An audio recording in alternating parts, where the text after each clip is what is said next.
Laugh Factory Network. Wait for it. Wait for it. Who am I? You sure you want to know? What does that make us? Sidekicks? It's the Trusty Sidekick podcast with your hosts, Jay Washington, Bobby Hill.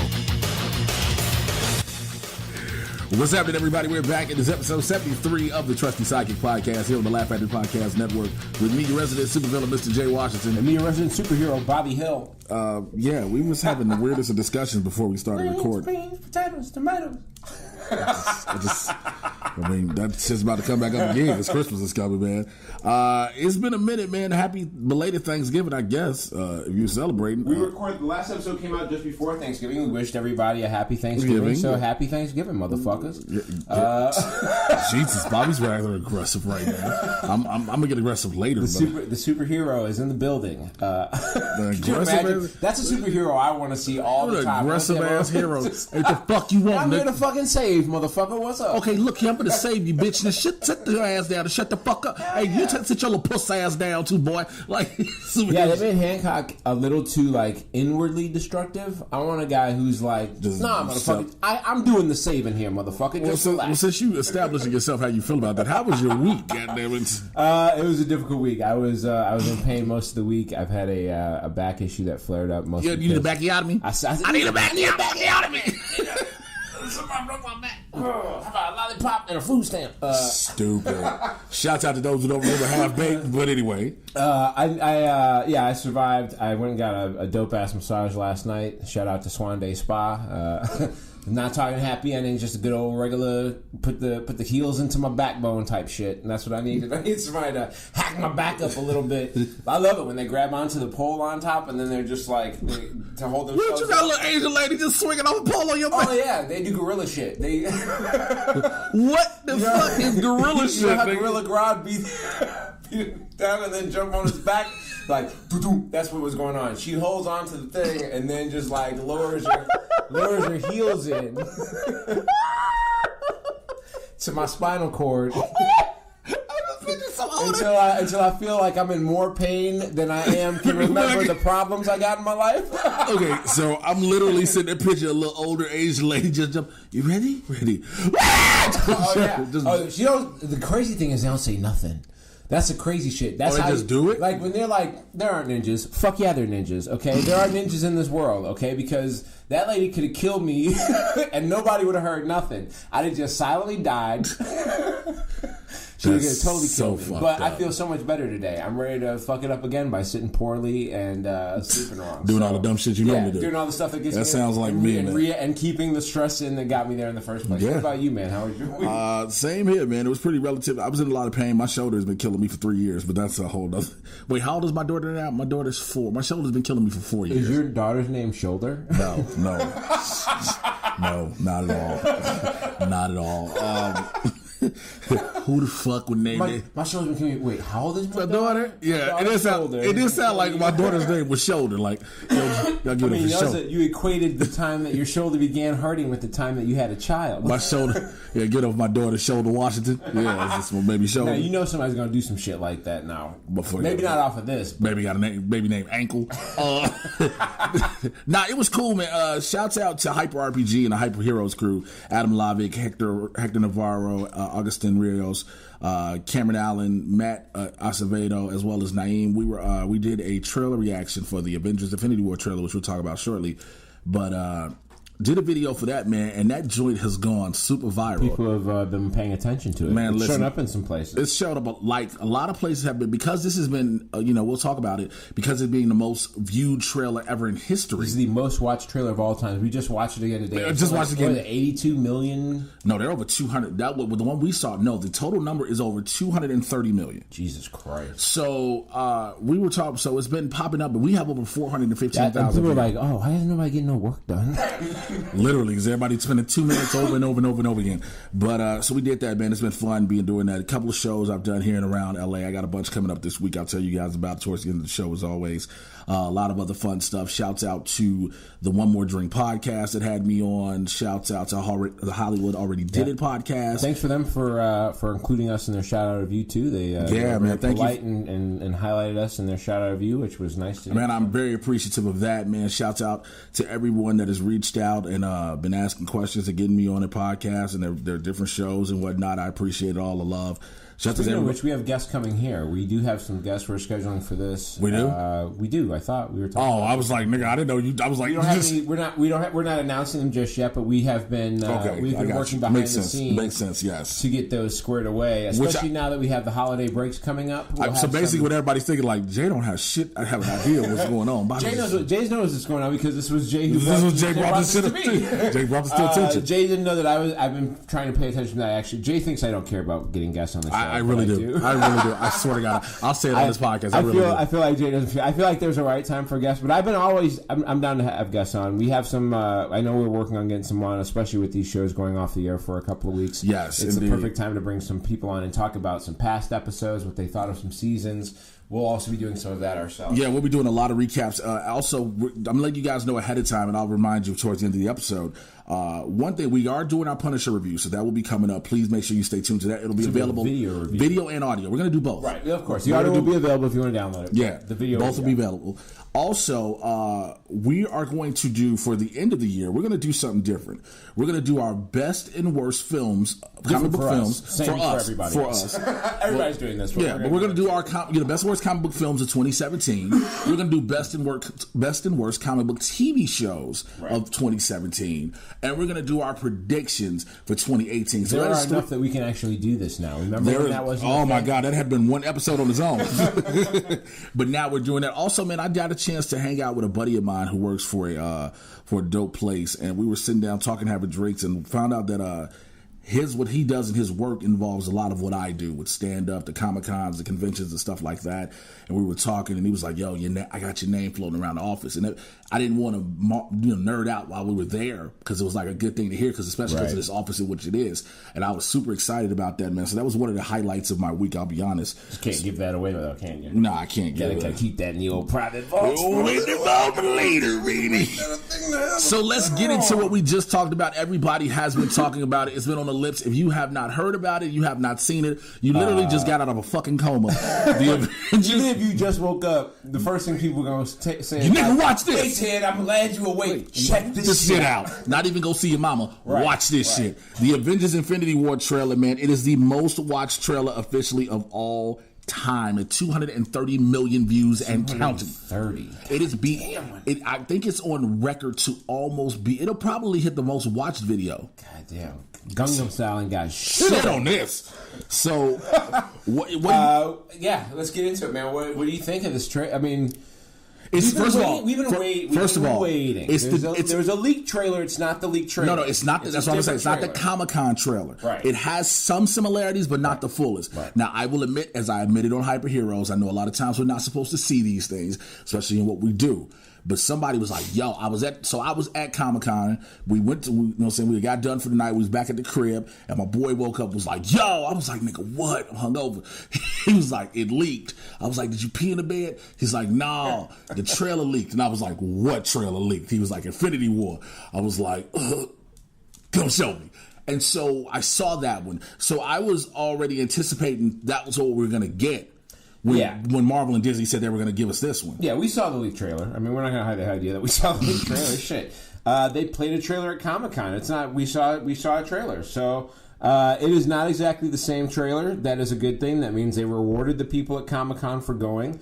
The people that saw a leaked trailer, you all saw a fuzzy trailer anyway, so it's not like you saw a great quality trailer, so you were still hungry for the actual trailer. The leaked trailer had me more ready to see this trailer than if I hadn't seen it at all. So I know Marvel's probably wants to be shitty about the fact that the trailer leaked and it was out there for a half an hour one day a few months ago, but it made me more excited to see this trailer when it finally hit. Oh, dude. When it hit, I was so excited to see the things that were maybe fuzzy that were now like legit. So there have been some questions about a couple of things.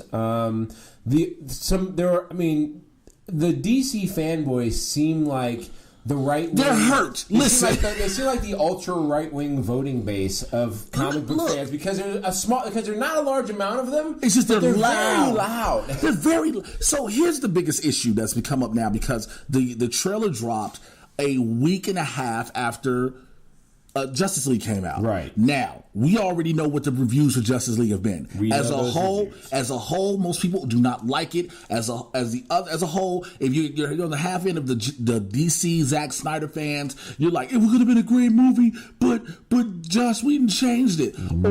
Or you're like, it is a good movie. There's a dude who started a petition to try and get them to release the Zack Snyder version of the movie. What are you even talking about? Let's not even go there. But so that movie came out. It was all these different reviews, and people say, nobody wants to give DC a chance. And when people forget, it's not DC's fault as a whole. It's Warner Brothers. It's Warner Brothers. Stop saying it's DC, and it's Warner Brothers. We love DC too, but we love good DC shows. Put out good. The animated movies are amazing. Right. What is going on? This is Warner Brothers. So when the trailer came out, it was a lot of, this CGI looks terrible, which, by the way, if anyone is saying that, this does not have to be a Marvel shield. You don't have to be somebody just kissing Marvel's ass. The CGI looks so amazing in this movie. It's daylight. There's daylight CGI. Broad daylight. Like, not shady gray daylight where you can get away with some shit. It's broad daylight, sunshine. You see Thanos in broad daylight. You see Spider-Man in the Iron Spider suit. Facial movements. Yo, shouts out to Hector Navarro who pointed out to me that if you pay attention to the trailer, when Thanos first comes through the portal, he sniffs the air. Yeah, you see his nostrils move. This is way more facial movement than you got from Steppenwolf. Dude, they tried to compare Steppenwolf to somebody tried to Thanos. Yeah, you're like, what? Not even close. Not even close. It's not even close. There's a couple important scenes that we definitely want to point out. Obviously, there's a scene where Black Panther at some point leads everyone to battle. Obviously, it's so. I mean, the talk of diversity in these storylines is important. There's the way the trailer breaks down. We are very in firm belief that the Soul Stone exists in Wakanda, and I think we're pretty much official. And it makes room for a good battle. Here's the thing: when you're trying to figure out where you can have battle scenes, especially in the line of Marvel movies, where locations have been important, because when you deal with Civil War, which is really about, hey, y'all superhero motherfuckers, you put them on an airport, on an airfield. They need to be on an airfield. Mm-hmm. This time they need to be in a large African land where there's room to fuck shit up. Because there's not enough room in the desert. Fucking up is nature, basically. And the thing is, the only place they would have had them are like deserts, but then that wouldn't have done the film justice. Right, you need to have some grassland, some trees, and you don't have that type of scenery in America. Africa's a great continent for that because there's Africa's a great continent for everything. It's a great continent for everything. It's definitely a great continent for a big old battle scene because there's so much open ground that you can use. It's just nature and people that nobody found yet. And speaking of the big battle scene, man, there is a still photo that I took from one of the scenes, and it is one of the most epic shots you will see in this entire film. It is Black Panther without his helmet on, leading the charge against some of the Outriders. And in the line, you see a bunch of the Wakandan army. Behind that, you see M'Baka, who in the comics is known as Man-Ape, for those who don't remember. But also in the back, which you have to pay attention, which means so much to me, is Captain America and Bucky. Yeah. Why does that mean so much? Because Marvel realized if you in Wakanda and you leading the charge, you better not put them side by side. Yep. You better not put them in the front. You gotta let them back. You let the king be right there. You know who is standing directly behind T'Challa? I believe it's Dinah Guerrero. Yep. Because it's one of the Dora Milaje. Yeah. It's what's her face? Dinah. Yeah. Because Lupita is his girl, right? Right. Shuri is his sister. Yep. Yeah. It's Dinah Guerrero from she's Michelle from Walking Dead, but she's one of the baddest minds ever in the Dora Milaje. And the way that picture is set up, it is so iconic and it's epic. It also gets you pumped up again for the Black Panther movie, which comes out first. In February. So by the time we get to this movie, you would have seen this motherfucker throw down already. Do what he got to do already. You've seen all these people. By the time this movie hits, you will fully believe that Black Panther is that motherfucker that should be out front. There ain't gonna be no question when it's over who's that dude that should be running shit? And then you look back at Civil War and be like, oh, they should have been listening to this nigga the whole time. Lego has probably spoiled something for people who might not have known. Now, it's not a major spoiler. Yeah, and you pulled up on this too. There's scenes where you see Mark Ruffalo's character Bruce Banner standing next to a giant Iron Man suit arm, which we think might have been the Hulkbuster. That was the original thought, but the real belief is that it's probably the Iron Hulk suit. It's the Iron Hulk, because if you actually pay attention, when you see what looks like the Hulkbuster, the way it jumps, the movement is very much the Hulk. Now that may be Mark Ruffalo as Bruce Banner may still make that movement, and that may be just part of the duality of this character, and he may be Bruce Banner inside that suit, or that could technically be him with more control over going back and forth between the Hulk and Bruce Banner, and being able to put himself into a suit at some point. So there's a lot going on there. Well, he does have control of him in a sense. In a sense. But he's also been scared of the fact that every time he changes to the Hulk, then he won't be coming back. Oh, yeah. There's a definite split between these two characters that we've talked about is coming. We get Vision in human form. As I've always said, as me and everyone else has said, yes, we do probably get Vision in human form, meaning he's probably already lost the Soul Stone. Or Paul Bettany was like, fuck y'all, I'm not spending 6 hours in this chair every day. Yeah. I'm going to basically make it where Vision now learns how, because Vision was supposed to be human looking anyway. Correct. So, and remember, everybody like, well, he only minimally shapeshifts. That's because in Avengers Age of Ultron, he had just been born. Right. In Civil War, you got to remember, everybody thinks it's always this 2-3 year time lapse.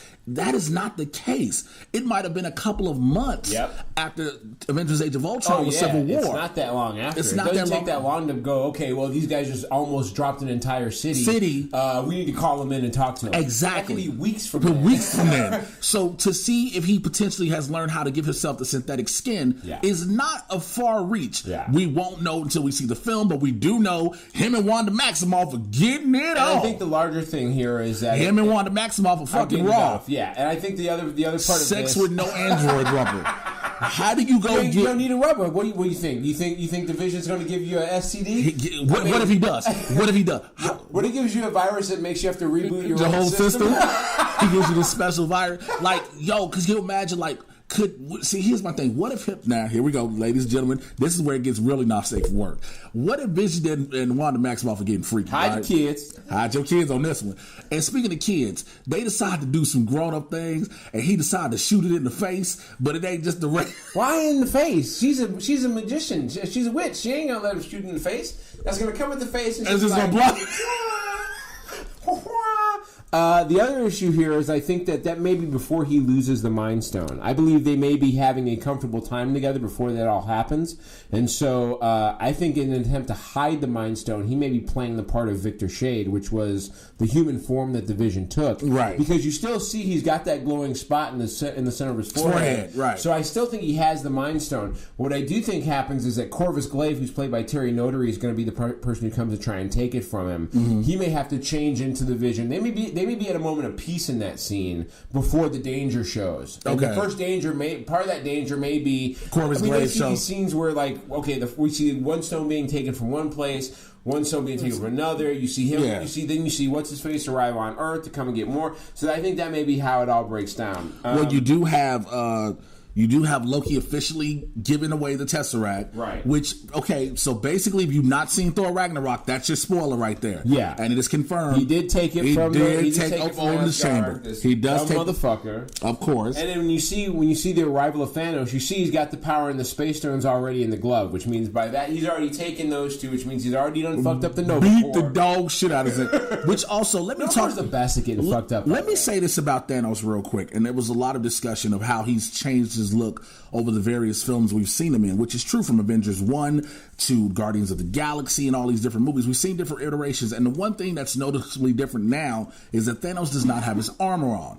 Well, one of the Russo brothers, I can't remember if it was Joe or Anthony, explained at Comic-Con, not only has this been a voyage and a learning experience for a lot of the heroes, but it's also been a coming of age for Thanos. Yeah, Mark Ruffalo kind of talks about that in an interview where he's like, "This is like a soul journey for him. This is like a religious thing for him." So now in order for it to be a religious experience, he cannot be with armor. He has to do it barehanded in a sense. Granted, he wants the Infinity Gauntlet, but he's already the Mad Titan, which is why some people were critiquing in some of the comments, how can Thanos hold an Infinity Stone? Thanos is beyond the stone in a sense, right? Yeah, he is an almost infinite warlord. He is a godlike being. Yeah, he's a deity in a sense. He's a deity in himself. He has the ability to. Without those stones, he's already had the ability to create, live in space, have immense strength and crazy powers. The ability to move himself through. You know what I mean? Like this guy's got a number of powers already, which he adds to. I mean, the Soul Stone's likely in Wakanda. We've talked about that. The Collector has the Reality Stone, which is the Ether, and I think we've already seen that. And the Aya Agamotto is in fucked up. The Time Stone is in the Aya Agamotto, which is possessed by Doctor Strange. Which is why you have to come to Earth, because you've got 3 stones that are all in Earth, no matter what. The Soul Stone is there, and the Mind Stone is there, and the Time Stone is there. Well, you're coming to Earth, dog. So, after seeing this trailer, yeah, we finally got the trailer we've been waiting for months. You know, after it leaked at Comic-Con, everybody and D23, people were like, let's see it.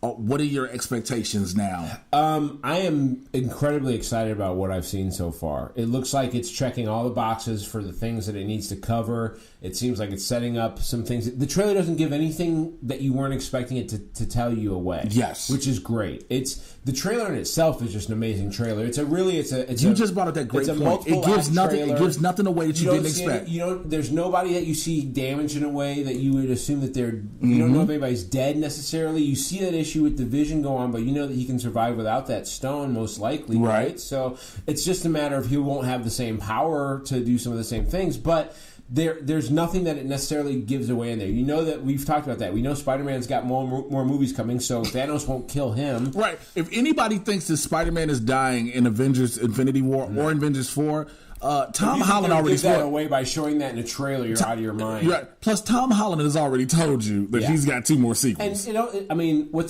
we're going to lose some characters over the course of these next couple of movies, which you have to, but it's not going to be the guy they just started with. A guy you're going to rebuild around, Nah. So I like the way that they show some of the reunions that go on in this. It's got everything for me. So what about you? I take my money now.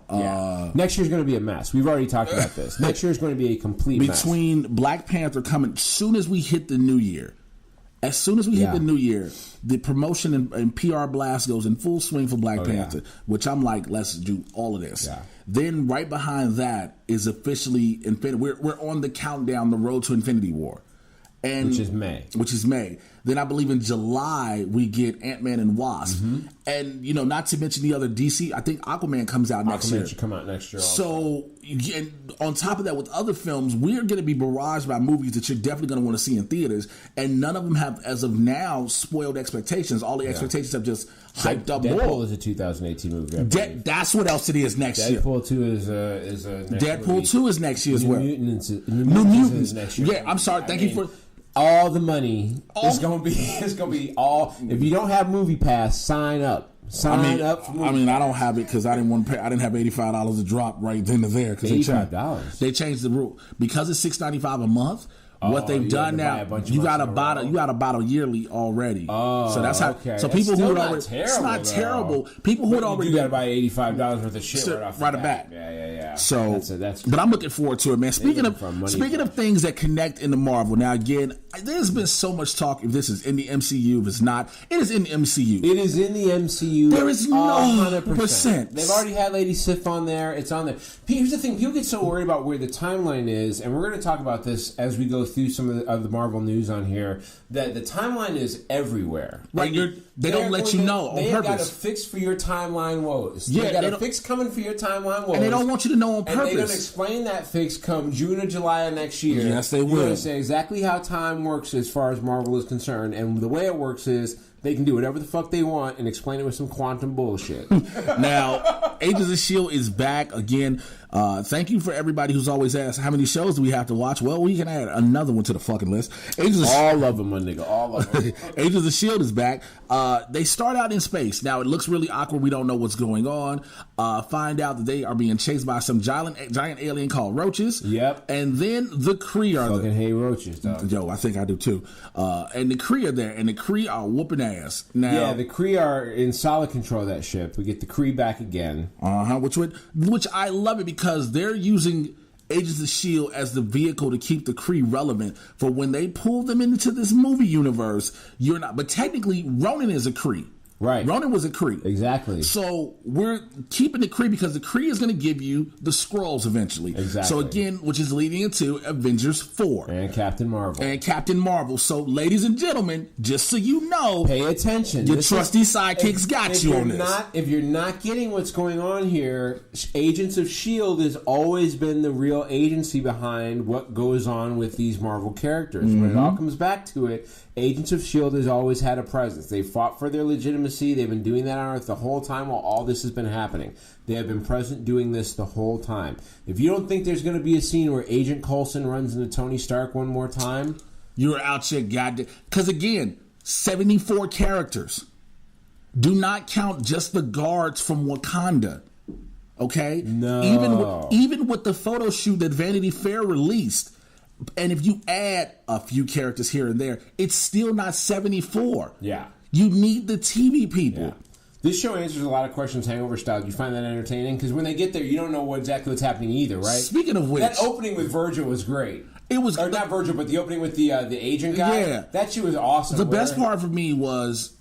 It wasn't the fact that it was hangover style. It was the fact they were very more humorous. Yeah. They were much lighter start to the season. Especially Mac. Mac started off way lighter than funny, but he was a fucking crybaby again, man. I mean, he's a cry, but it was a humorous crybaby. Yes, as opposed to what we've seen. Crybaby, but I will say that. Funny, but as opposed to what he's been. Yeah. Now to see the agent who's an alien who takes his skin off, takes a shower, takes a swim before he goes and kidnaps these things, just chilling out, just having a relaxing time, regular day, just living his alien life on Earth.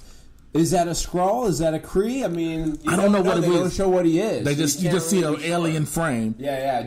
Obviously, we were just talking about this. Do you sense a tie into the larger Quantum Realm storyline that's starting to be unveiled? When it comes to time travel, yeah. Because we find out through this that they are many years into the future. They're many, like at least 90 to 100. Yeah, they are into a future where they are now living on a station that was what's left of Earth, and they're just out there. And Earth is destroyed, which again, and I know people are going to ask this question, well, Earth is destroyed, so how does it tie in?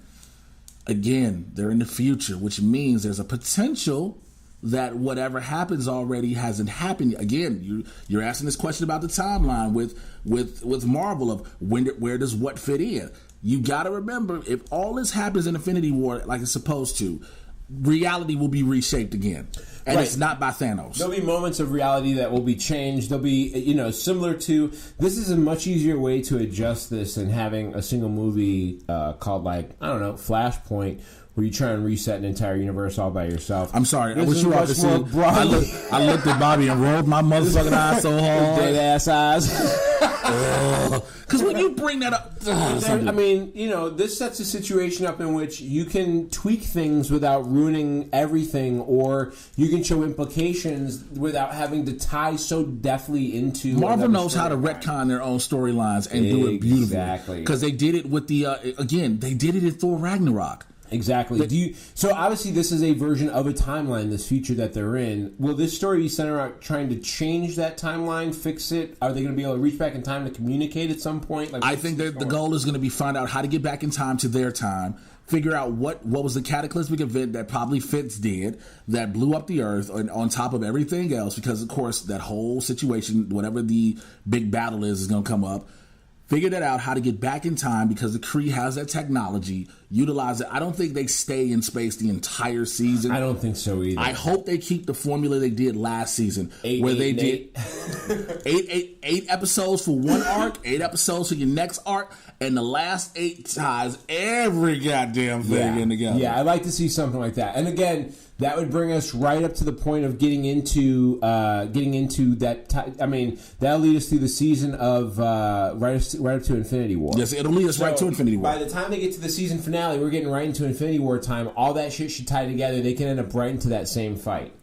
Yeah, let's go to the next show, man. So when it comes to the Runaways, I just put up for our notes in here. I just have the casting in there because we're just going to kind of freestyle our way through what we thought about the first 4 episodes. Let's just do that because I don't familiar with what's. I just want to make sure we're familiar with our. That's fine because I'm looking at it like we're going to reference some people here, and I want to make sure we can talk about who's who. I love the idea that First of all, let's tell people, if you haven't caught our review of the pilot episode, Runaways, go. We have it available on. You can hear where you hear right where you're hearing the podcast right now. The episode is available for that. You can also check it out on YouTube, on our YouTube channel at the Trusty Sidekick. Go ahead and subscribe and make sure you check that out. Yeah. Do that. So we've gotten through the first 4 episodes. Number Yes. 5 will be released tomorrow.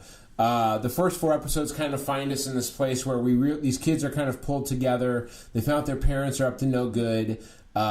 There's definitely a dead girl who is supposed to be around. There's a couple of them started to realize some powers that they have. Well, they're starting to realize. Well, like Nico doesn't realize like how the witchness works. She doesn't understand. Get it. She doesn't get it. Right. Molly is understanding that she has strength, but that it only works when she's That scared bitch and gets afraid. tired as fuck when that happens. And it drains the shit out of her.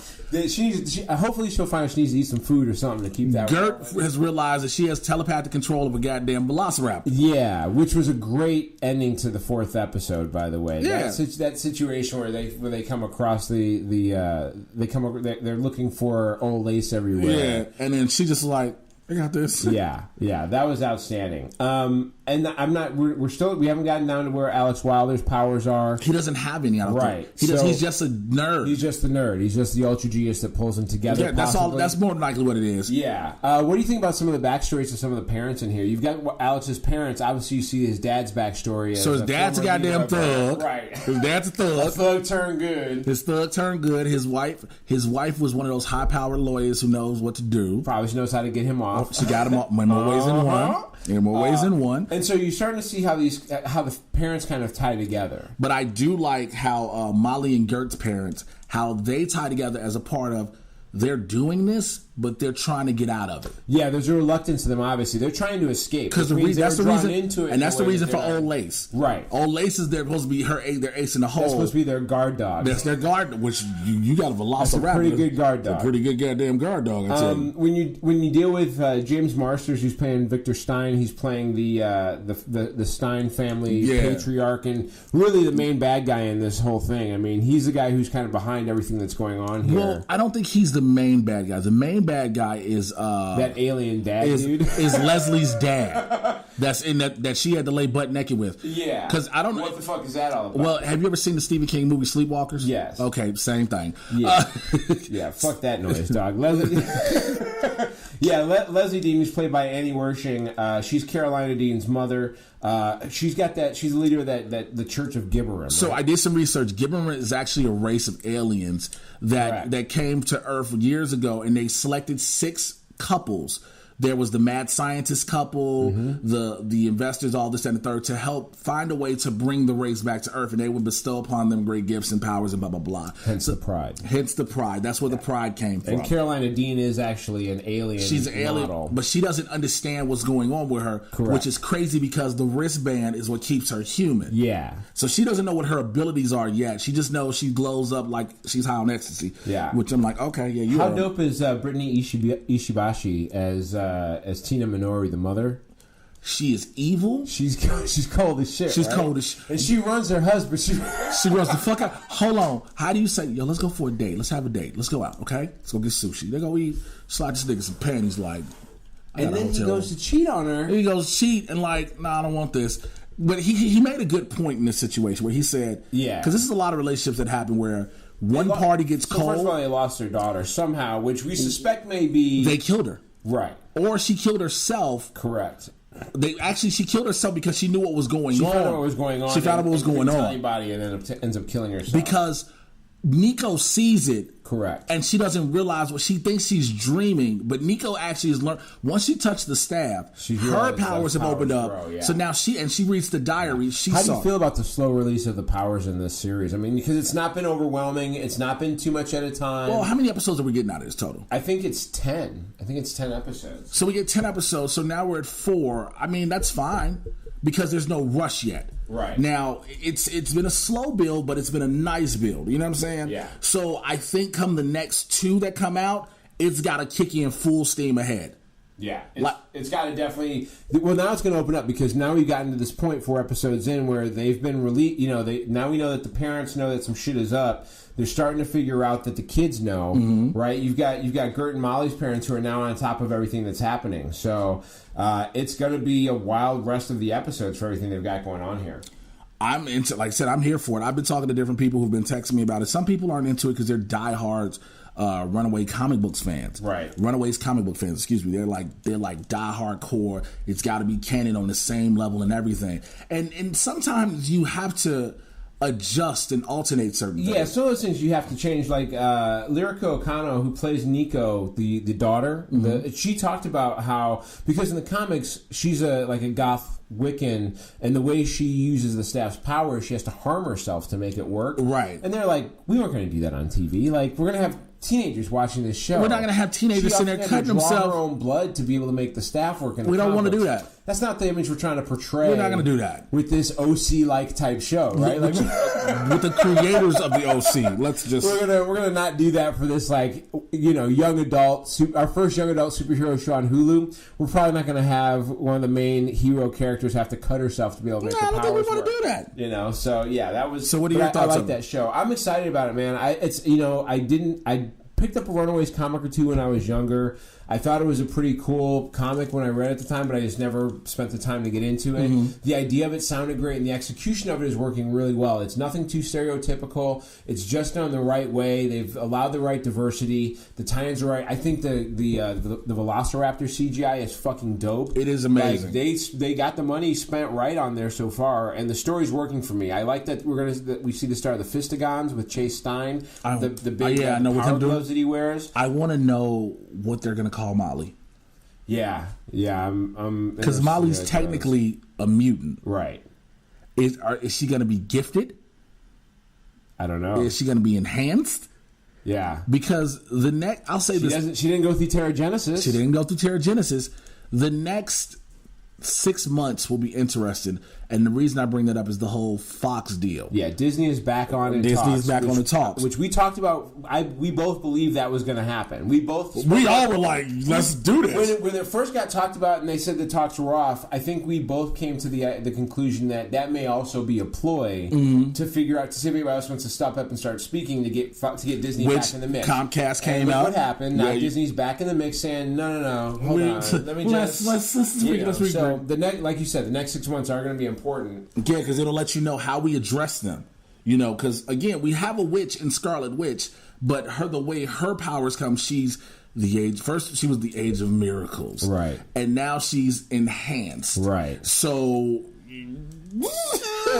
they can easily. I mean, they've been shady with how she got her powers, specifically because if they do become in control of Fox, they don't want to try to retcon that whole Marvel story. Characters. They can. We've talked about the potential of going into a House of M storyline, and I think that's a great way to give her own movie, because you can study the internal psyche through a woman director, a woman crew, woman cast, and really kind of focus on that concept to see how that works. All right, we got to get into it now, man. We were going to do a set. We were hoping. Let me openly say this: we were hoping we were going to do a swap cast with Tom Tran for this. We did want to do a swap cast. We were talking about doing a swap cast. Tom Tran's busy, and I get it. Tom's a busy guy. No, and he's gonna. We love Tom Tran. He's going to argue with us because he's going to be spreading us. You guys want to do a swap cast? We're going to be like, no, we already recorded a podcast. You can listen to it. So. Yeah. Crisis on Earth X it's happened. We've got mid-season finales coming up this week. This week is mid-season. By the time you hear this. Supergirl's mid-season finale already. So let's just get into it. First of all, the number one thing they did with this one that they have not done in the past 3 years, they made this one show. Yeah, it was one show throughout. It was one show. It was all about. It was a complete, continuous run of things going on. It wasn't. Here's Supergirl's episode, and now it bleeds into the next episode. And here's Flash episode that bleeds into Oliver's. No, this was a storyline that was going on. The action in this, dude. Some of the fight scenes was so dope. Throughout this entire thing, the fight scenes in this were so good. They did the action so well throughout this 4-episode arc. Every episode had a good dose of action in it. Every episode had a good dose of exposure or exposition in it, where they shared the storyline with you, so you knew what was going on. Every episode covered all those things. It was outstanding from start to finish. The meetups, the cameos, everything they did was phenomenal. Yeah, having the people having Alex. First of all, Sarah and Alex was a thing we've been talking about from the minute that. Excuse me. Let's just go ahead. Can we do this? I would like to thank the writers from Crisis on Earth X, which means Arrow, Supergirl, Flash, Legends of Tomorrow. We know officially now, y'all listen to us, because we say stuff a certain way, we know good and damn well ain't nobody else saying. Yeah. So, thank you. We appreciate it. You ain't got to give us credit, but trust me, we know. Go ahead. We'd like to believe that may be the case. No, I'm not going to say it like that. Fuck you. God, thank y'all for listening. I would say that the things that have happened on this show, especially through this series, have been very telling. That we feel we may be heard occasionally. We appreciate that. We don't think we are guiding the storylines at all, or put us on the right. We do appreciate the idea. We'd love to be a lot more involved with some of the ideas where we think the show should go. But we've talked about Alex and Sarah hooking up ever since we had any hints of Alex ever being flipping the script on the spectrum and being into ladies. And we always thought that would be a cool idea. I thought Sarah and Alex would be a great. That'd be a nice little yearly meetup. Every time they have the crossover, they kind of rekindle their old thing. That'd be great. I just hate the fact Alex was like, I don't do one night stands. Yeah, I wish she would be a little more chill on it, but that's hopefully the growth that she takes as a character also, right? Like, hopefully she learns to grow the way that Sarah has grown. Sarah is super chill about it. Sarah gave her great advice as an evolved, more progressive. I mean, this woman's traveled through time. She's bedded down princesses and she smashed Guinevere, my man, and agents and shit like remember that. She when did smash Guinevere. Remember in the time period, like episode before last, when they saw King Arthur, she was like, "Oh, that's great. She's great. I love that." There was also a great line from Alex where she said, "Punching Nazis was definitely as satisfying as I thought it would be," which I thought was very telling for the modern time. Oh yeah. Did you see the officiant of the wedding? The guy who was getting them married? Who was it?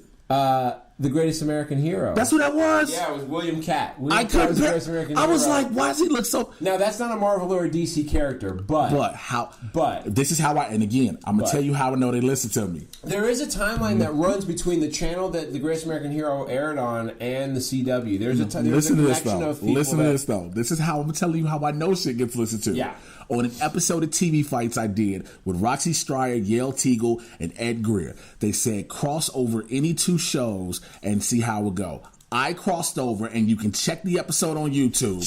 Check the receipts. Check the receipts, my nigga. Receipts. I got receipts. I crossed over. Got receipts. The Greatest American Hero in DC's Legends of Tomorrow. Oh, we got the receipts. I crossed them over.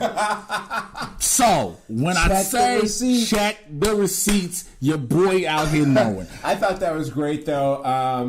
He's like I say, he's not a Marvel or a DC character, but they did fit him in. Carr got to sing for Barry's wedding, of course, which was kind of one that's a throwback to the season they did together on there. To the Glee, so they got to feel a little bit of that. Mick and Caitlin, the reuniting of those two. He's like, didn't I try to kill you a couple times? Which I thought was neat because obviously Mick has been paired with Captain Cold over the time, and so with Caitlin, another cold power. But also now he's a different type of Mick. He's not that same super aggressive. Well, Caitlin's also a little more aggressive, which is more the style that Mick likes. So he's like, I like this new Caitlin. I like this new Caitlin. And then of course Prometheus X that we get, which I kind of had a feeling. What a great return for Colin Donnell. Yo, it was because the face with that box, everybody's face was like, what the fuck? Oh yeah, when he pulled that mask, I was like, oh shit! Because I thought it was going to be Roy Harper. I was sitting there yelling names out before it happened. I was like, it's Roy Harper. It's Roy Harper. It's another Ollie. It's it's Quentin Lance. It's right. And I was like, oh shit! Oh yeah, that was the biggest curveball. That was the best curve for me because they managed to get him off of Chicago Med just enough time to film that one episode. And if you know Colin Donnell's story regarding Tommy Merlin, one of the issues was that he didn't really want to be Prometheus. That was part of the reasons why he was okay with leaving the show. Oh, they wanted him to be Prometheus? At one point he was supposed to end up becoming Prometheus, but he didn't want to really do it. So for him to come back and even just do the cameo for it and die and kind of, here's your Easter egg fans of the thing. Even it is true. Hey, listen, if you're mad at Colin Donnell for not becoming Prometheus, if you're that much of a diehard, he gave you a little He gave it to you, and then did the good old Nazi way with the cyanide tablet. Cyanide pill, yeah. How about the arrow, the nod to Batman with the kryptonite? First of all, she was like, "Where'd you get a kryptonite arrow?" Now that isn't Batman-like. That because one of the things that you always found in the team-ups with Batman and Superman is at some point when Batman came to help Superman, Batman pulled out some kryptonite type shit to fuck up Superman's enemy. Well, and he was like if you ever saw the animated movie Justice League Doom, right? When Vandal Savage has Mirror Master sneak in the Batcave and he takes all the secrets, and then Batman, all of a sudden the Justice League is getting attacked, and then Alfred is like, "By who?" And Batman goes, "Me." Yeah, and Superman has always been like, "Yo, man, what the fuck? Why you got this kryptonite?" And Batman's response has always been like, "Well, just in case you ever lose your shit." And dog. then when Barry and Carl read it, he was on a bike and he was like, "I do not have super speed." He's on the motorcycle, still pulling up, just like, "Nah, I ain't got all that." Obviously, a major part of this was So I feel like this might be the last time we get to do this. a major part of this episode. It won't be the last time we get to do Oh this. my God, no! This is a part of the Victor show. Garber, as we've talked about. This is a part of the show. We're gonna do the whole thing with it. This is a part of the show That we like to call the Black Half of Firestorm. He talks like he's from West Philadelphia. Oh, yeah, it would be my fault that I got hurt. Because I didn't listen to you and your infinite wisdom. I am sorry, Professor. Exactly. But he's really British. Yeah, I definitely knew who he was. I'd read a couple of the comics. It's the Black Half of Firestorm. Well, like my coach always said, out of yourself and into the team. Here on the Trusty Sidekick podcast. Victor Garber's out. Out and Jax really overacted his way. hold on. I just want to make sure we do it right. Okay. So, listen, it's gonna be kind of hard. Victor Garber. I didn't think that was gonna be a moment. Y'all had some dad-son connection, didn't you? Black Half of Firestorm. Jax, you tried. You tried to save me. You yelled out, "Gray! Gray! Gray! Don't drink the juice, Gray! Don't make me do it. You asking me to kill you." And he did that, okay? Now, listen, I didn't think it was going to be what it was going to be. And then, I'm in tears while I'm talking to this, okay?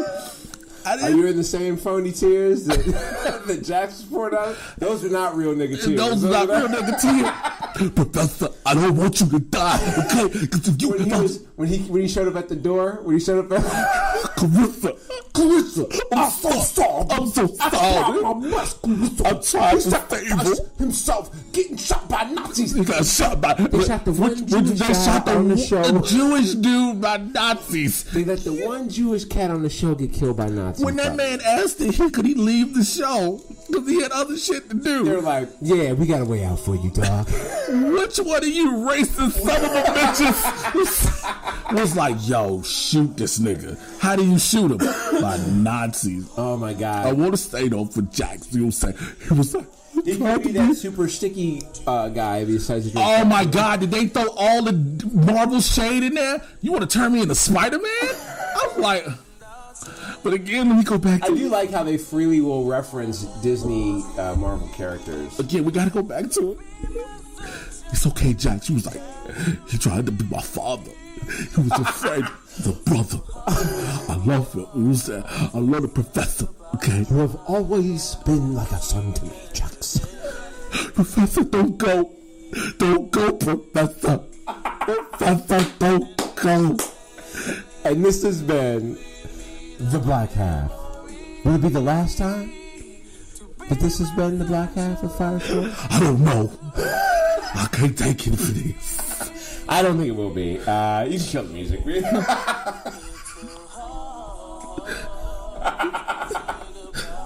Pouring out for your homie, Gray.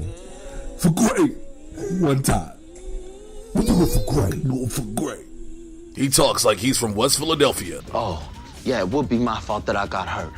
Because I didn't listen to you and your infinite wisdom. I am sorry, Professor. Exactly. But he's really British. Yeah, I definitely knew who he was. I'd read a couple of the comics.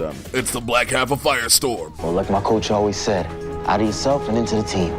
Here on the Trusty Sidekick podcast. That has been hopefully not the last black half of Firestorm. Oh, not even. Obviously, Cisco and Ray and a couple other people are probably going to work to get that whole Firestorm Matrix put directly into Jax. They're going to dig up his body. They have one brother on the show. He's going to have to high-five himself to be... They got the one cool move in all of the comic books to turn into a hero. Jesus. They're gonna have the one brother have to do it to himself. He's gonna have to high five himself into.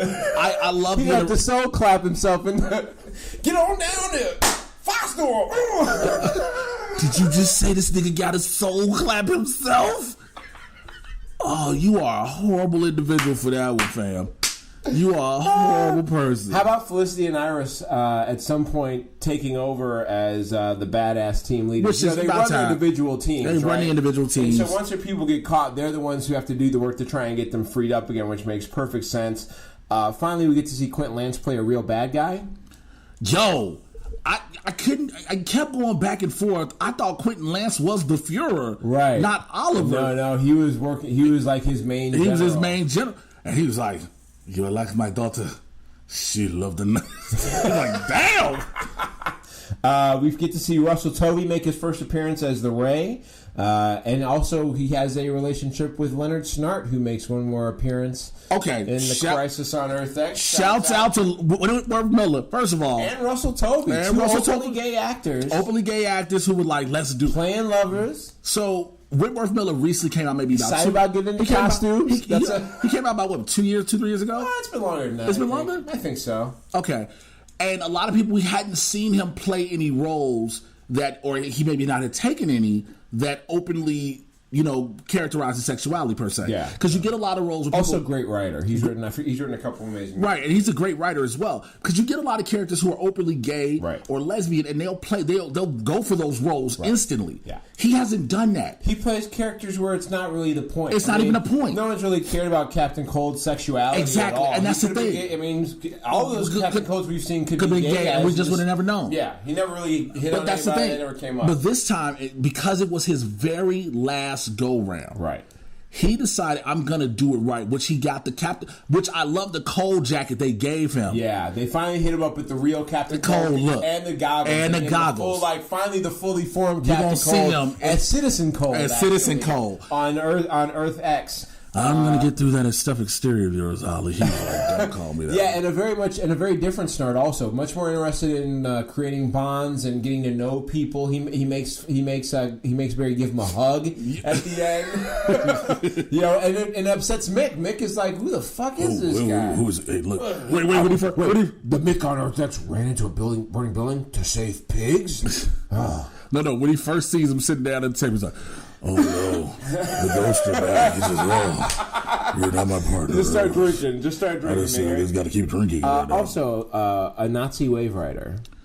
Dude. That seemed like a bit of a waste to me. Dude, I was like, that was the whole big doomsday thing? It was a real small role in what was going on as far as I was concerned. I thought there wasn't a lot to that. Alright, I guess. Back on Earth X, so you get to see General Windshot. You finally get to see him in an angry-ass dude role. Which everybody kept waiting to see when we see him. Right. In those. So this is what they did in Crisis on Earth X as a whole, and we just mentioned it earlier with Prometheus and everything. Everything the fanboys and fangirls, the diehards, the ones who want canon through everything have been screaming for. Crisis on Earth X gave it to you to shut you up. Yeah. Which also, I want to know one thing, and this is the biggest thing I want to know throughout all that before we go through any further. Sure. Where in the fuck can I get Oliver's suit?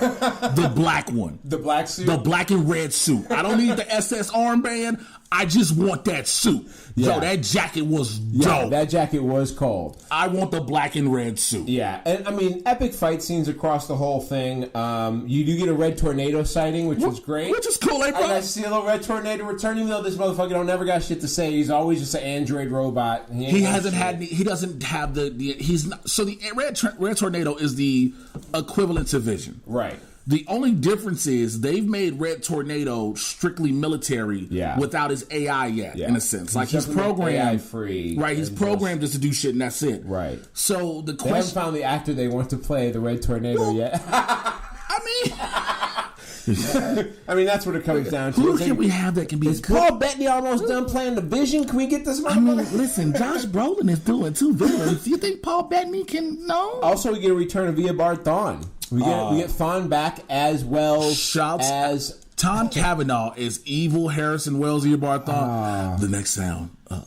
Metal on Bone. That's my favorite. That's my favorite. It's one of my favorite. He's like, that's my favorite. But also, they have this great fight scene, and then Barry just lets him go. Barry could have killed this Smog. He could have ended the whole situation. But Barry's learned about fucking with timelines, I guess. Is he fucking with the timeline though? I don't really know. Is it? It's not. I don't really know. I don't think it is. I'm not sure. And I'm not sure if Barry knows, and maybe that's why he lets him go. Well, again, he keeps telling Barry, he was like, yo, I killed you. Yeah. He was like, Barry, you still don't understand time travel yet. Yeah. So, I think one of the great lines of the story was when Wells was telling Kara how she needed to deal with Overgirl as she was starting to go supernova. You need to fly up, and away. Yeah, there's so many great things, and where this succeeds, where Justice League fails is we've gotten 4 to 6 years to learn about all these people. And so when you see Sarah and you see Alex see each other, you understand and you know Sarah's backstory. You get excited about the idea of them meeting each other, whereas to see Wonder Woman and Aquaman together on screen, you go, who the fuck cares? Also, I will say got this. No history. I'm a little upset. You told me in a 5-minute exposition piece about how these two are connected, but I don't really give a fuck anymore. I'm also a little upset that Sarah did say, I have my own Maggie. Right. Look, shouts out to my homegirl. Go ahead, Katrina Law. Just say, I got her name is Nissa. Just go. Who also spoke up in a picture that was posted to Instagram that Katie Lotz posted of her and Alex in bed together in a scene. And Nissa, Katrina Law responded with an emoji of her crying. And Katie Lotz said something like, "There'll always be a special place for you in my heart," or something like that. Like, you're my number one, or something like that. Yo, so that love runs deep. That love between Nissa and Sarah. That's so never going nowhere. Expect that love affair back sometime. Expect that to come back sometime. Not telling y'all nothing, but just telling y'all something. Just telling y'all. Man, I like how you said that, my nigga. But it was what's great is there's another quick teaser for Black Lightning that just dropped. Yo, we getting a lot of we get our first January. We get our first look as Chronos as Tobias Well. Ton more pictures coming that are out now for Black Lightning, which means that's coming, which gets me more excited about what the potential for next year's crossover brings, which is a lot of time watching television for us. Let's get over to the Marvel news as we start to round this thing out. Ant-Man and the Wasp, we've already talked about. It's coming shortly after Infinity War. It will take us into the quantum realm. Evangeline Lilly pretty much said the movie is going to fully open up what that means. It's going to allow for timeline changes. It will probably explain away how Captain Marvel goes from being in the 80s to being in present time without aging. There may be a couple of there's a few arguments as to how that'll happen. Some think it's just because she's got some of that Kree DNA. She's got the Kree DNA. That's what keeps her. That's what keeps her young. But also in the quantum realm, to move around. Yeah, in the quantum realm, you don't age as fast. So I think that'll play a big issue into it as well. Yeah, Ben Mendelsohn's character for Captain Marvel, Captain Jan Rog, is the character that they've claimed that he's going to be, a Kree informant who will set the stage for the upcoming Kree-Skrull War. In the comics, he was a major antagonist of Mar-Vell, who's going to be played by Jude Law. If you want if you want anybody as more badass to play Mar-Vell, that's a great pull. Jude Law works. Another guy who's been nominated for awards in another movie with a bunch of people who've been nominated for awards. It seems like a good idea. I think what it is now is because Marvel being its own production studio, and these actors who are high profile are realizing what type of a critically acclaimed status that these movies are having. Yeah. Because a lot of people are saying, we're getting tired of superhero movies, but at the same time, the box office says otherwise. Right. The box office numbers say otherwise. Nobody's tired of a good story. And again, Marvel has built up 10 years to a story. It is unprecedented. It is why you have the feelings for these characters that you have. You gain love for these characters, and they make incredible money out of that. So, Agents of S.H.I.E.L.D., Dove Cameron's going to be joining the cast. She was in. She's been a Disney star for a while. Yeah, I don't know if I got characters on Liv and Maddie. And she was also Maleficent's daughter Mal in the Descendants. So I didn't get a chance to post. I was meaning to post this up on our website on Trusty Sidekick. My bad. I have everything I want to post already saved into a keep article, and I never posted it. So that was going to be there. In Daredevil season 3, Wilson Bethel from Dixie will play an FBI agent whose role is critical in the fight between Murdoch and Fisk. Because as you know, Vincent D'Onofrio is coming back. Of course he is. Now, here's the catch what's supposed to happen if they are doing the Born Again angle. Right. Wilson Fisk will officially expose who Daredevil is. Correct. Which is going to make it harder for Matt Murdock to live a regular life. Correct. Now, they say that this agent may become Stanley Carter, who may be Sin Eater. We don't know. Yeah, I would like that to be the case because the character Sin Eater is one of those guys who goes after people who he feels are sinful, and that means he'd be going after Matt Murdock. Nigga, you just said the greatest bit of news we're about to talk about because this is going to apply to me personally. So the Punisher. Yeah. By the way, we are going to have our Punisher review come up soon. Please stay tuned to it. It'll be available just like all of our other reviews on video and on audio. Yeah, Steve Lightfoot is the showrunner for it. Claims he hasn't thought about second season. We all know that's bullshit because when they asked him who he would like to have in his second season, he mentioned these two characters. He mentioned O'Brien from the Garth Ennis Punisher Max series and Barracuda. Also from that series. Here's the reason I'm so excited about that. Do you not understand how many people have been tweeting me was like, you should be Barracuda in the fucking comic books? That'd be great. Listen, I don't know who I need to talk to and how much bigger I need to get. But if I gotta get some more look, if y'all cast dude Kronos' name to play Tobias Will, he didn't have to get that big. Right. I can do that to be Barracuda. Oh yeah. Yeah, you would fit perfectly as Barracuda. So you or if X decides to move out here, y'all can fight for it. If what? If XL decides to ever move out here, y'all can fight hit that for nigga it. in his knees. That was just harsh. That was so hard. I'm so sorry. I said that so fluidly, like I thought about it before, and like that was my agenda. Like I will fuck this nigga. Like you understand, hey friend, we might be friends, but nigga, don't you fuck up my opportunity. I will fuck your ankles up because he already can't walk that good because he like 80. He like 80.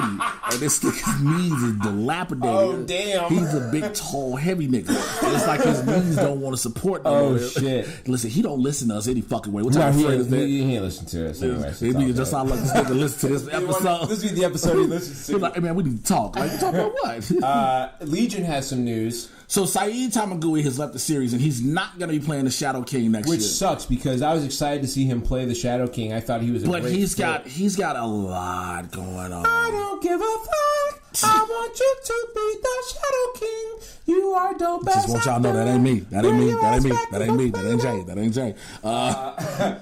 Here's some shitty news that will probably happen. The movie Gambit, or as it's also known as Forevermore, was supposed to start production in January, February. That's been delayed till March. Fuck. Why? Okay. I can't wait till March comes. Like, we don't push back to July. Now, this is still Gore Verbinski. This is still Lizzie Kaplan. This is, of course, still Channing Tatum. You know, it's the only thing that helps me kind of think. Channing Tatum's got to have a kid who's almost old enough to play this role now, right? Cast your old son. Cast your kid. Hey man, do y'all want to think about giving Taylor Kitsch a second chance at this rate? If you like one more piece of shitty news about what Sony's got going on, some pictures of Tom Hardy have surfaced in military gear and filming for Venom, which means he may not be playing Eddie Brock in this movie. He may be Flash Thompson. He may be the Flash Thompson who actually lost his legs in Iraq. God. And that is that's the back storyline for Agent Venom, which we've assumed is going to be the case. It's his biosuit, which means bullshit, which means large motion capture. No, not even just that. You ready for the next part? If he is officially Flash Thompson, yep, there is no reason to ever say Spider-Man is coming over. It'll never happen. It would never make sense. Shout out to the homie Tony Revolori. He's already Tony Revolori is Flash Thompson. He's already Flash fucking Thompson. Yeah. What is this Earth? Which Earth is this? I heard. Sony's crazy. Sony is crazy. It fucking hurts. Sony is crazy people. Oh my God. Sony is God. crazy people. And then finally, Sony is crazy people. in some DC casting news, Wonder Woman 2, Patty Jenkins has given some hints as to where it go, and we wonder, does it make sense? Yeah, does it make sense to you? Have you read what she said? She says, how's it going to go in World War II? It's just, I mean, she gave this really broad explanation about, like, I like telling large stories that then have a larger thing with a love interest. There's a possible love interest involved. It was very confusing, other than the fact that now she may get a love interest. I really didn't understand what she was talking about, to be honest with you. Maybe that's just because I'm a boy. I doubt that's the case. But I just don't. I mean, I don't think you can give her another love interest because everything you've done now has been predicated on her love and her affection to Steve Trevor. Yeah, maybe that adjusts a little bit. Maybe it's Bruce. Okay, Bruce, let Bruce it. Nigga, did you?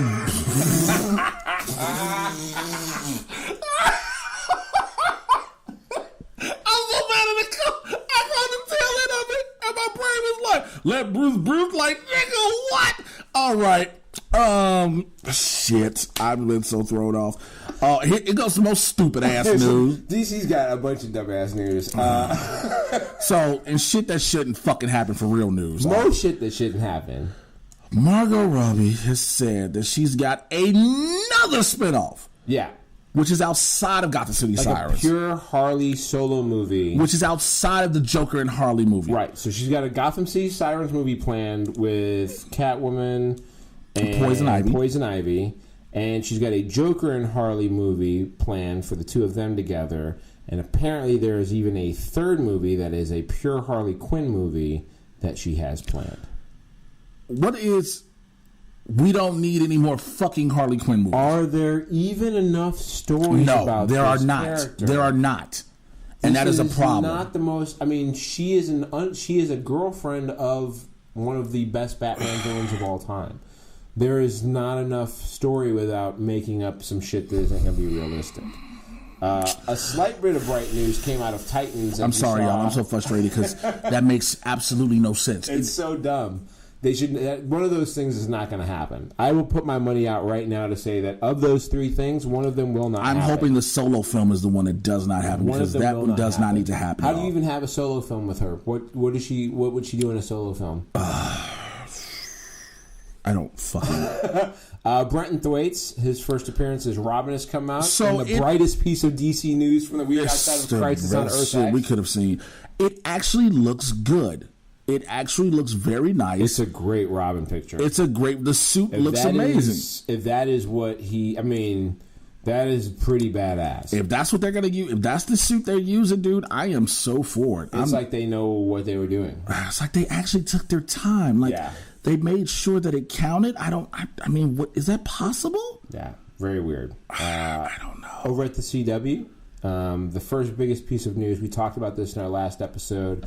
Andrew Kreisberg, who had been had 19 people pretty much come forward to speak against him, plus probably more. I will say this: let's just say that he's been fired. At one point, he was fired. So officially. You know what they did though? So Andrew Kreisberg had possibly been fired, but I mean, they're going to fire him. They had to wait until after the crossover aired. Yeah, there was probably some reason his name was all over the crossover. It's all over the crossover. And you do not want to, and I'm going to be honest, look, it is no way in any disrespect intended to any of the victims. Right. But it's also, there's a business part. Like, if he did that and there's nothing we can do to change this. Yeah, I'll be interested to see how much he still stays on as far as, like, where his name appears on anymore. Because he worked on these episodes. He's worked on every, you can't take his stuff off. Legally, what are you allowed to do with that? It'll be interesting to see when that happens. Another piece of news that I came across was how Stephen Amell got the ability to use Batman's name on the episode.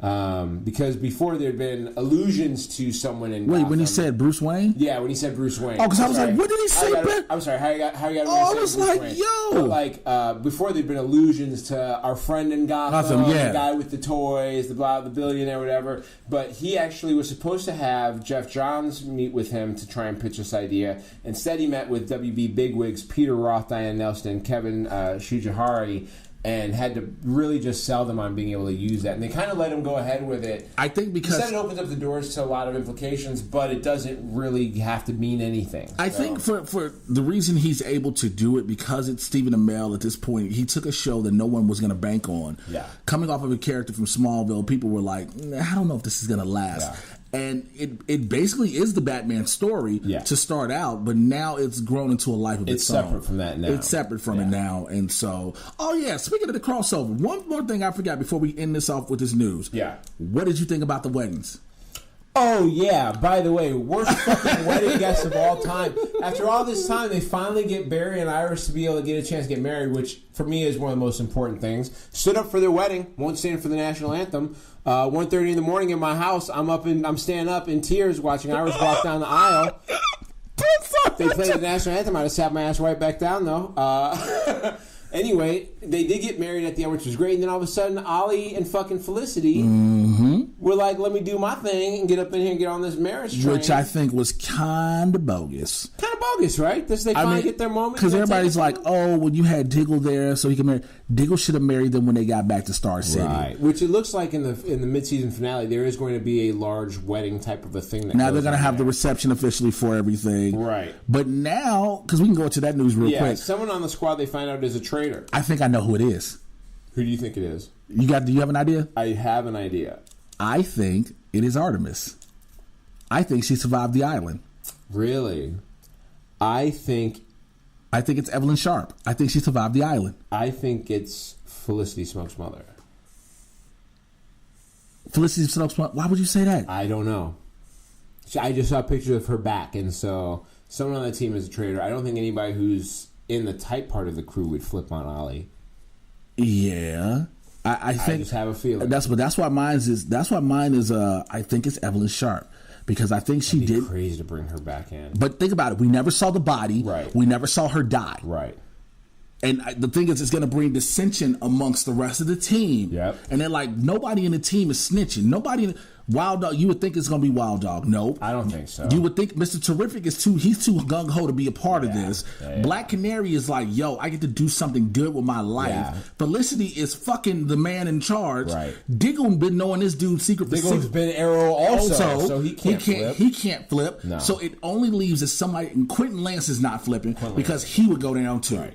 So I believe in my heart of hearts, Evelyn Sharp is still alive. She somehow survived that island. And she is your reason. She is your one who has told the police. I'm sure that'll be our cliffhanger as we end the mid-season finale, which is next week. But my next question is this though. With that, why do we have to keep going through the whole is Oliver the Green Arrow blah blah blah? I get that's an ongoing storyline that we have to have this from the comics, but it starts to get redundant. Yeah, I think this is the last time they'll be able to pull it. But, here's the thing. Twice in 6 years, it's been part of a larger storyline that's going on. I don't think that's crazy. I think the first one they kind of dealt with pretty easily without too much harm. So I think one more time of kind of running it through, you can get a definitive finish to this. Or you can expose him and find out that he is and kind of have the last couple seasons deal with that. I mean, that's a possibility also. Have the Green Arrow just be in the streets. Maybe that's what happens. Who knows where it goes from there. Finally, on The Flash, Kendrick Sampson has been cast as Brainstorm, who's a TSA agent able to read people's minds for a multi-episode arc beginning with December 5th's winter finale, which is Don't Run.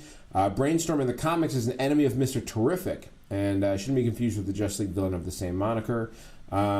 This is going to be used to help battle the Thinker. Yeah. That's all this is. Yeah. Have you seen the trailer for this week? Yeah. They better not kill Joe.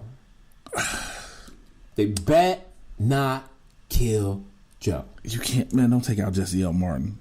Please don't take out Jesse L. Martin. Because it looks like the Thinker's going after the non-special members of Barry's family. Because he knows he can. Right. But don't. And he is definitely a step ahead of everything they got going on. Because he blows out Cisco at one point when he's trying to vibe some shit. Oh man, I just don't want to. It hurts. I don't want to think about that. That will not excite me at all. Man, Jesse L. Martin has been a staple in the show, and then what? Cecile old ass going to. Man, I'm hurt. What you got going on this week? Man, I got tears now. This week, there's a lot going on, man. Tonight, you can catch me at Vina Victor's in Eagle Rock. I got to get the exact address. Stay tuned to my social media for all that. This is Monday when I'm recording this, so if you're hearing it after Monday, I won't be there. Wednesday, catch me at the Comedy Store in the Belly Room for Who's Next, brought to you by Mellow Comedic at 10:15 in the Belly Room of the Comedy Store. On Thursday, I will be nowhere yet. Friday, I will be at the Mikey and Teddy Comedy Show at Fruit Bar in West Hollywood. That is at 8 o'clock. Come out to that. Saturday, I will be at Nerd Melt for Killer Unicorns, hosted by Kim Kalish, Julia Pels, and Wyatt Gray. That is at 7 p.m. All those will be put up eventually on my website. Again, it's not there now because I ain't had time. JWashington.com. But always find me on social media at Mr. J Washington. That's MrJaywashington. It's Facebook, Instagram, Twitter, Snapchat, all that good stuff. I am there. What about you, Bobby? We've got some good stuff coming up. The most important thing I think I want to talk about coming up, because it'll probably be out before we get a chance to get back on here with you guys. December 13th, BET. Your boy and I make our appearance on a great show called Face Value. We will be competing we talked about getting a chance, I think, to film it. We didn't talk about what happened. We still won't talk about what happened. No, we just suggest filmed it. You watch the show on December 13th. No, we just filmed it. That's all you need to know. That's when we'll be on there. BET, if you want to watch us, we'll be on there, which would be great. You can check out all my social media for where I'm going to be in the next couple weeks. I am heading back to Chicago soon, so if you're looking for me there. So you officially got that setting locked in? Yeah, I'm going back there. right around Christmas time, so I'll be filling up your Christmas calendars with some ho-ho laughs. Some ho-ho laughs? Some ho-ho laughs. Be sure to check out all my social media for that. You can find me on Twitter and Instagram. This dude says some ho laughs. The website is itsbobbyhill.com. You can find me at Bobby Hill Comedy on Facebook. And that's the easiest way to touch out to me. So you go. You can find us at Sidekick Trusty on Twitter. You can find us at Trusty Sidekick Pod on Instagram. I want to see who you flow through. That's why I didn't say anything. TrustySidekick.com is the website where you can find all the articles that we post up. You can also find links to other videos that we've got. You can find us on YouTube. You can find us everywhere. Make sure to rate us and review us on iTunes and wherever else you can find us. Come on, Bobby. Come on. You can do it. You can do it. I believe it. That's everything. So with that being said, man, we wrapped up episode 73 of the Trusty Sidekick Podcast here on the Laugh Factory Podcast Network. With me, your resident supervillain, Mr. J Washington. With me, your resident superhero, Bobby Hill. Hey, man, we will holler at you guys next week with one more before our last review, our last basic live week, in a sense, before everything goes on break. And interviews coming. Interviews are coming and all this other good stuff. Don't forget to hit up our Patreon on the TrustySidekick.com. I will be reworking that out. That works. We got some cool stuff coming. Products, chances to interact with us. Man, look, to see Bobby naked, that's all the prize. To see Bobby naked. I mean, ain't nobody gonna be putting up no money for that, dog. You'd be surprised. Somebody be like, I got $82. Bobby, get it. Like this. Ain't nobody I want to put up money for that gonna put up money for that, dog. All right, y'all. We will holler at y'all next week. Take care. We are out of here. Peace. That's what's up. They want to see Bobby naked. I don't